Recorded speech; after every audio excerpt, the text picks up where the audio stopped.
Good morning, good afternoon, good evening, wherever you're viewing this on or whatever time zone you're in. Welcome to Live with Dan. Today we have a very special guest.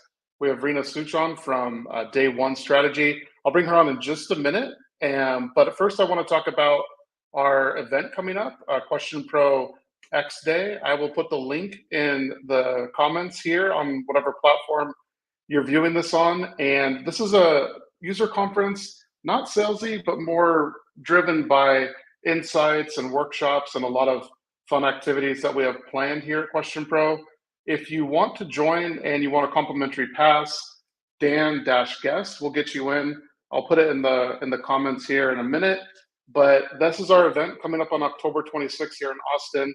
We'd love for anyone to join that is interested in research and learning more about both the industry, and then also there's some workshops and things we'll be doing as well to help skill people up. So that is an event that we have coming up in a matter of 20 days, I'm told, for marketing. So feel free to register for that. If you have questions, reach out to just about anybody at Question Pro and we can help you out.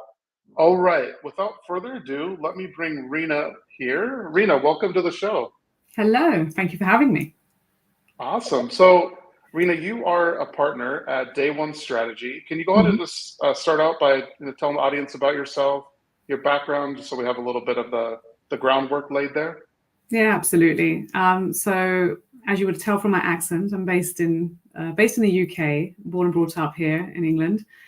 And my entire career has been healthcare. I started my career wanting to become a clinical psychologist. So I joined the National Health Service, worked in a fabulous part of London called Camden, and I was working with some of the best. But I learned very quickly that I was too young to be doing clinical work, and I needed more life experience. But also the bureaucracy of being in the public sector was getting too much. So then I pivoted my career into research, and I had a wonderful learning experience at the global market research agency known as Ipsos. I had a 12-year tenure working across qual and quant studies in healthcare, helping bring some of the most incredible brands to market with them. And this year, I made the move to come to Day One Strategy, which is a women-owned and led agency. Awesome. And it really has a DNA of technology, agility, and just making smart decisions with you and your clients, right? That's what we want to do. So it's a fabulous ride in a new era of my career. So it's an exciting time to be talking to you. Yeah, no, that's awesome. Congratulations. It sounds like a great agency and women owned too and led. I think that's great. I know that, that's definitely like healthcare technology and that's what you're passionate about. Yeah. It's funny when I asked you, hey, what are you interested in? It was like all the things that I was interested in too. So this is great. We talked about a little, passive monitoring techniques that you've used in research. How have those helped drive insights? And then maybe before you get into how they've helped drive insights, what are some of those passive monitoring techniques that you utilize? Yeah, absolutely. So with healthcare, and for those that work in the specialized sector like healthcare, you know that often things that we do are not as fast as in the consumer health world. So passive in the consumer world has been booming for many years, and you can get really intricate, deep data around behavior without asking any questions. And it's been a passion and rigor of mine to try and create that experience within healthcare. So omnichannel is one of my big areas that I focus on for clients. And when you ask doctors and patients where they go, where they find information, you get a very surface level answer. So one of the most important forms of passive for me has been behavioral data. So getting into URL activity, tracking across devices from mobile to desktop, what are the actual search terms being used? Where are they going? How long are they spending there? Creating really maps of real world data over periods of time. And that technology has improved so much. I did this study first time 6 years ago, and I'm doing one now, and it's phenomenal. It's gone so much further, and it's really exciting. So that would be my most prized passive form of monitoring that I love. Yeah, that's amazing. And you're right, the technology has come far, even in the past, 3 to 5 years. It's pretty amazing. One thing I'm interested in is, we talk about, in research, we think about obviously sending surveys and getting people's responses, and they have to, there's a recall, right, to it where they have to recall exactly what they did. What have you found in terms of the difference between like passive monitoring and sort of the recall? Like, are you able to match those up? Are people good at that? Are they not good at that? What's been your experience there? I think you have to be so careful with the question you ask and how you integrate that data. I did a large-scale study on a patient cohort where we had wearable data. And that wearable data, continuous monitoring of biometrics. Now imagine looking at someone's spikes, changes, shifts. All of that is great, but you need it in context. So we needed to understand much better what was going on, and recall tends to be, again, superficial, poor, or people kind of plug in things from their memory, but they're not quite so accurate. So one of the ways we bridged that gap was to start doing much more modular forms of research where we track using behavioral, like using wearables or other forms of technology, but we're speaking more continually through mobile diaries, very simple tool, and through other forms to understand the day-to-day. And I think the more we can make research like real life, we're going to succeed in our business, because we all live quickly moving from one platform to another. Research should also mirror that. Yeah, no, I 100% agree with you there. In terms of, wearable data, is this like people like wearing Apple Watch, Fitbit, like that sort of thing? Or are you guys thinking about it differently with your own sort of devices? How does that work in your world? There's again many different tools available. The origins were definitely the Fitbits and the Apple Watches. There are platforms which allow you to take data from whatever wearable individuals are wearing if they consent. So whether it's HealthKit from Apple or whether it's iOS-based devices, Android-based devices, once someone clicks accept, it could be using a Garmin, a Fitbit. I'm gone old school there, Garmin, but Garmin still is around. Garmin's, Fitbits, or what have you. And then they can push through. Samsung is a good one as well. And you can do quite large scale data analytics on that. But there's also very specific research tools. So we do some things around heart rate monitoring and it's quite famous in the ad world to look at ECG as people react and sensitivity. And eye tracking is very big. So understanding that as well has been quite a journey. And I think the sophistication now that you can actually hook onto cameras on laptops and do facial coding and get reactive data without having to send a really clunky kit out to people's homes. So there's that's true around how wearables can work. Yeah, you bring up a good point, because when you send out a kit and people have to set it up or do whatever, it inadvertently takes the spontaneity out of it, right? They know exactly what they're doing. But here, if you have, something that you're wearing every day or, through the webcam, you probably do get better data, no? I would imagine. Absolutely. I mean, you want to also the user effect. If you're giving something to someone, they have to onboard. They may have errors. They will have errors. So you don't want to do that. You want to work with what people have in their life as much as you possibly can. Right. Amazing. No, the wearable data is so interesting to me, and it's amazing. It's pretty amazing. Just I think where it's come, and then even with eye tracking and so forth. No, I mean, the biggest buzz right now, obviously, is AI and generative AI. I think what's interesting to me, and you've been in the space a while as well, is I don't think I've recalled something taking over this quickly. Like this, either it's a technology or a technique just taking over. Usually in market research, we tend to be laggards, I would say, in terms of adopting new technology. But it's amazing just the interest, the adoption of AI. I'm assuming you're using it today. Can you maybe talk a little some ways that you utilize AI, whether that's traditional AI or generative AI? But I'd love to get your thoughts there. Yeah, I agree with you. I mean, there's so many interesting data to show that out of all the things, even smartphone adoption, Gen AI has had the quickest curve up in terms of mass understanding and awareness. So it is phenomenal what's going on right now. We're in a period of learning. Applied AI has been around for some time. So applied AI, which is super focused and narrow, we've been doing through text analytics, running that on unstructured data sets. And I think that in some research terms, that kind of works really well. And we've got really strong healthcare large language models. The generative AI journey we're on is more exploratory. So what we're seeing there is fantastic tooling to help us brainstorm, we have a behavior within a culture within our team at day one where we do leverage Gen AI to stimulate our thinking, stimulate our brainstorms, get us a hop ahead to make. But one interesting example is you write a discussion guide for a patient, and because we work in healthcare, we sometimes litter it with terminology that is industry terminology.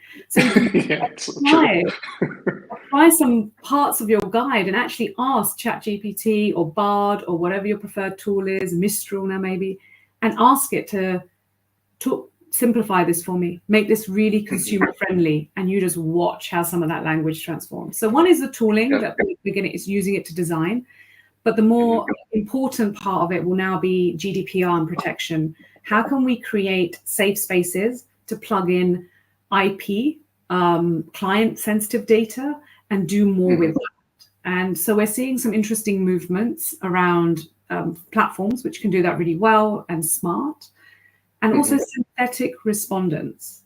So one really interesting space is that you can do much more sophisticated modeling in this new era of AI.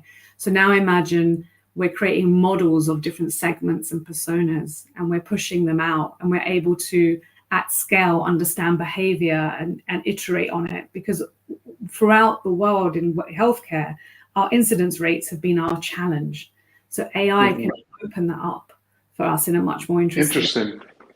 Yeah, you bring up a good point with incidence rates in healthcare being a challenge, right? It's oftentimes the people you want to talk to are hard to reach, they're hard to find, and maybe they don't want to talk, so it brings it's kind of the double whammy of low incidence, low response, and then you have to, make do. But you mentioned synthetic data, synthetic respondents.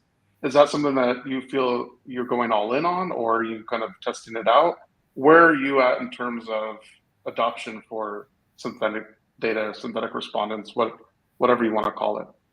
We think it's so plausible to be creating models of that kind and doing test runs on it. It's already happening in clinical trials at a large scale, and it's been approved by regulatory bodies. So that was the moment of trust and faith. It's been rigorously approved to say, okay, we don't have enough people coming into clinical trials, but if we can get these models and create larger scale patterns, we can make some assumptions around how it will affect different populations. Within that, we have to be careful that how we train the model, because equity doesn't exist in our data models from historic. So we have underrepresentation of Black and minority ethnic individuals, we have underrepresentation of women, and LGBTQ community too, just as examples. So we need to really think about modeling in the context of today, and we are very passionate about it. So I think we're already doing a bunch of studies with it, and I think there's some really exciting outcomes. Yeah, no, that's great. So one of the things that I'm part of is SMR, then the AI task force, and last week we had a call, and probably 60-70% of the call was all about synthetic data, synthetic respondents.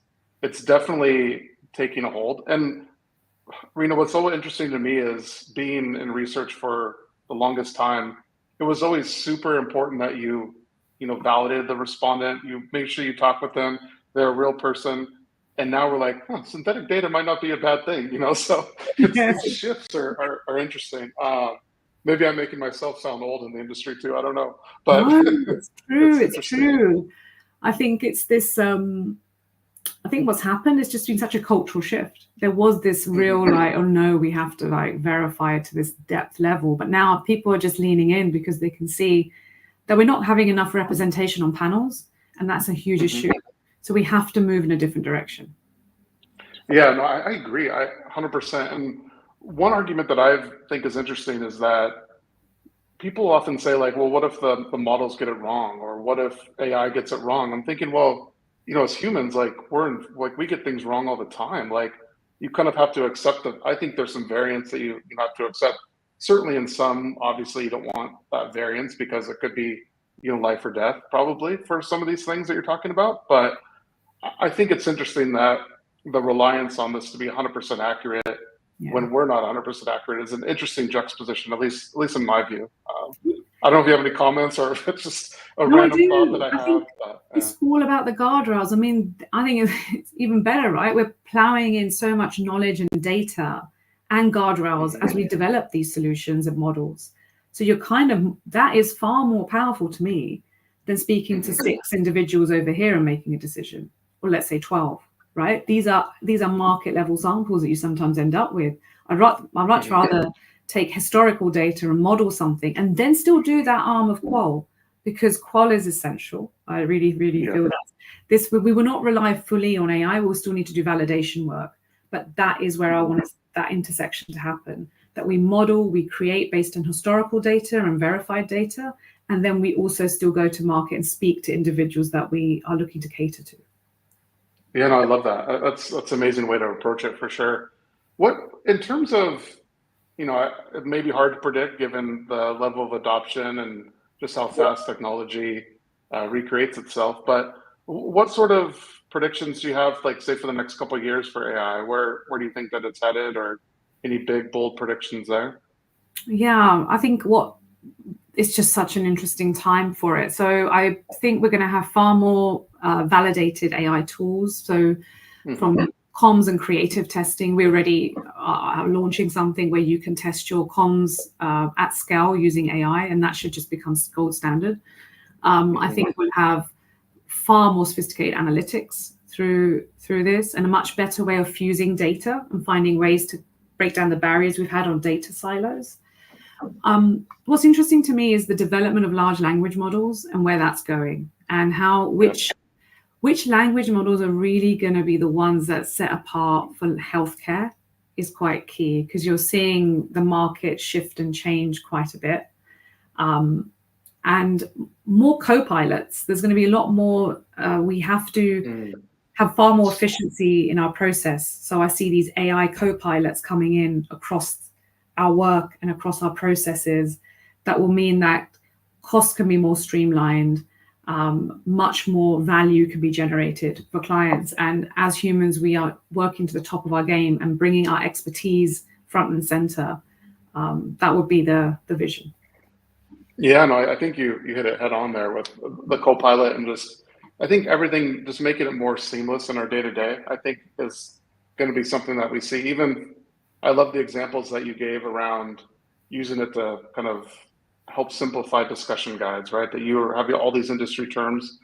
Even, I'll do that for a lot of the stuff that we do as well. Like, hey, make this make sense or make it simpler, and it's amazing. It's like, it's the best assistant you could have sometimes, right? Like, no knock on assistants out there, but it works in that regard. I think that's the way that I kind of see it. So I love that you're thinking about that too, in terms of just, it'll just be a part of our everyday, and sort of like our assistant and co-pilot there. So that makes a ton of sense. What, another area, we'll put, the AI aside, I know that you're big on equity and research as well. So you mentioned researchers need to ensure they're designing projects that are diverse.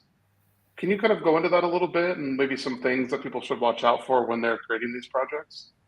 Yeah, I think it's become more and more front and center.